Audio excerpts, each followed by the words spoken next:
nila yung kantang Amats dahil sa tema, pero Maria Hiwaga ni Sasa, walang problema. Hi, so gusto ko lamang mag-react dito sa kantang to ni Sir Looney na may mention sa kanta kong Maria Hiwaga. And Sir Looney, naiintindihan ko po kayo. I get it. Naiintindihan ko po yung frustration ninyo at ang gusto nyo pong sabihin dito sa kantang to. Na bakit nga naman pagbabawalan yung kantang Amats? Ba't isi-censor yung kantang Amats? Eh samantalang form to ng art. Form to ng music.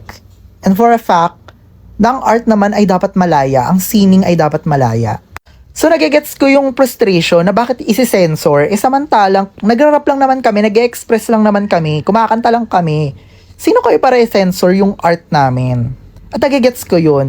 Sa mga hindi nakakaalam, ito yung music video ni Maria Hiwaga. Ang sabi niya, nagra-rap lang daw sila. Which is totoo naman. Kinanta mo na nga eh. Nilagyan mo ba ng music videos?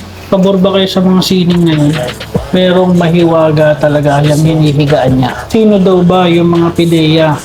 Bakit daw sinisensor ang mga kanta nila? Nakikita niyo ba yung mga yan? Ayan o, magandang halimbawa ba yan sa mga bata? Karamihan na ngayon na nanonood ay puro kabata. Tapos ganyan pa ang music video ni Mang Hiwaga. Oo, alam namin, malaya ang sining. Pero yung music video mo, yun ba yung sinasabi mong art? Alam namin nagigets mo, pero dapat di ka gumawa ng ganyang music video.